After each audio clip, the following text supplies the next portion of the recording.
Bonjour à tous, donc moi je m'appelle Théo Cabrero, je travaille pour l'association Siana en tant que chargé de médiation et de pédagogie, donc l'accompagnement de groupe sur nos expositions qu'on va vous raconter juste après. Et moi, en ce qui me concerne, je suis Anthony Ramos et je fais également partie de Siana. Je suis le community manager et régisseur technique. Donc, je m'occupe de toute la partie réseau, tout simplement, et la gestion de matériel et des espaces vidéo. L'association Siana, donc en fait, elle a maintenant un peu plus de 10 ans. C'est une association donc qui est basée sur Évry, en Essonne, qui est née sous forme de biennale, donc une grande exposition d'art numérique qui avait pour objectif en fait de rassembler, on va dire, la production artistique avec aussi le savoir-faire, l'expérience et les centres d'intérêt des ingénieurs en technologie et télécom. Et donc de cette rencontre est née notre biennale Siana, donc Semaine internationale des arts numériques alternatifs. Et donc maintenant c'est devenu vraiment un véritable projet associatif, avec toujours cette biennale qui est notre temps fort, mais aussi différentes expositions qui viennent donc du coup jalonner les deux biennales, et aussi différentes activités tout au long de l'année, notamment des activités pédagogiques. Donc on va à la fois parler et organiser des ateliers autour notamment du jeu vidéo, autour de tout ce qui est culture, du blogging, des réseaux sociaux, de la géolocalisation participative, aussi de la vidéo, parce que maintenant c'est un outil qui est beaucoup utilisé pour s'exprimer sur Internet. Et donc aussi, on a donc toute notre activité de production artistique autour des arts numériques. Alors en fait, les arts numériques, on peut pas réellement, il n'y a pas une définition claire et précise de ce que ça signifie. En tout cas, ce qui nous intéresse, c'est comment des artistes utilisent les nouvelles technologies, notamment des fois des technologies qui sont utilisées par monsieur et madame tout le monde en société, et comment ils utilisent ces outils pour s'exprimer et pour poser un regard en fait sur notre société. On a des artistes en effet qui s'expriment via ces outils, donc des artistes par exemple qui vont détourner des logiciels qui permettent de créer des jeux vidéo ou créer différentes applications technologiques pour donc du coup raconter quelque chose avec un propos créatif et artistique. Donc on a beaucoup d'œuvres en principe visuelles, interactives, mais ce qui est aussi intéressant en fait, c'est de voir comment certains artistes aussi qui n'ont pas forcément une formation d'ingénieur, qui sont pas forcément plasticiens, qui n'utilisent pas forcément les nouvelles technologies pour s'exprimer, comment ces artistes aussi, qui ont peut-être plus des formations artistiques plus traditionnelles comme la peinture ou la sculpture, utilisent aussi leur savoir-faire pour poser un discours sur notre rapport au numérique en société. Souvent, les arts numériques, quand on essaie de les définir auprès de gens qui sont totalement extérieurs, ils n'envisagent pas la possibilité que ce soit pas forcément utilisé à l'aide d'outils liés à la technologie en fait. Il existe en fait des œuvres comme celles qu'on a justement à l'expo qui font écho en fait aux médias, mais qui n'utilisent pas forcément des drones, qui n'utilisent pas forcément des ordinateurs ou des éléments numériques.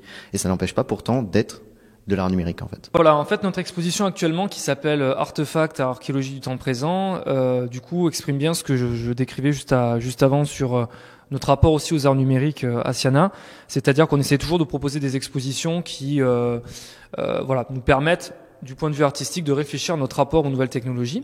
Et donc là, ce que notre directeur artistique Nicolas Rosette a essayé de poser comme regard, c'était de dire que finalement, dans les nouvelles technologies, il y a beaucoup de choses qu'on pouvait déjà dater, et on pouvait vraiment avoir aussi ce rapport à la mémoire par rapport aux nouvelles technologies, alors c'est souvent des choses qu'on regarde du point de vue du futur, de qu'est-ce qui va arriver demain. Donc du coup, en termes de parti pris scénographique, on a vraiment l'impression de rentrer comme dans un champ de fouilles, dans un cabinet de curiosité. La première œuvre sur laquelle on tombe, c'est une œuvre qui n'est pas du tout numérique, qui a été réalisée par un artiste qui s'appelle Jean-Benoît Lallemand. Donc là, il y a une œuvre qui s'appelle Expansionnisme, en fait, qui nous confronte à une sorte de grand mur de briques de paille de lin qui ont été compressées. Donc le lin qui est la matière principale pour constituer la toile du peintre.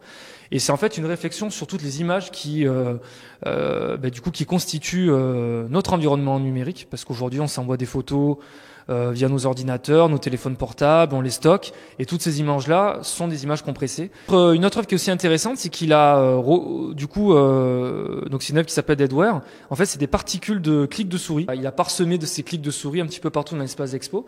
Et là, justement aussi, c'est une réflexion sur le rapport au temps. Voilà, parce que si je vous demande là combien vous avez cliqué ce jour-ci ou dans le mois qui a précédé, on est incapable de chiffrer ça. On clique aujourd'hui beaucoup, des fois pour des choses qui sont pas forcément utiles, et donc il y a un rapport au temps qui est assez intéressant. Et donc voilà, il a créé en fait des déchets de clics pour un petit peu nous confronter à cette notion de temps. Alors, Memory of the Broken Dimension, c'est une œuvre en fait qui est un jeu vidéo qui date de 2013.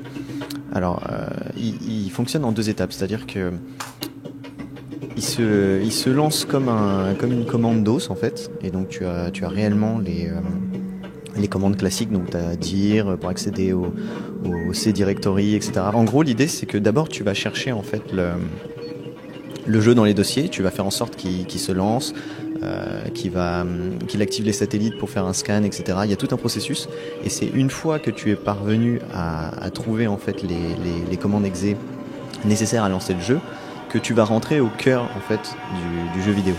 Et donc là, ça passe d'une interface qui est normalement donc, de code à un FPS classique. Et c'est là que le nom Memory of the Broken Dimension prend sens, parce qu'en fait, t'es comme happé dans une espèce de distorsion à la Matrix. Et l'idée, c'est que tu te retrouves dans un néant numérique très très mystérieux, complètement buggé, glitché.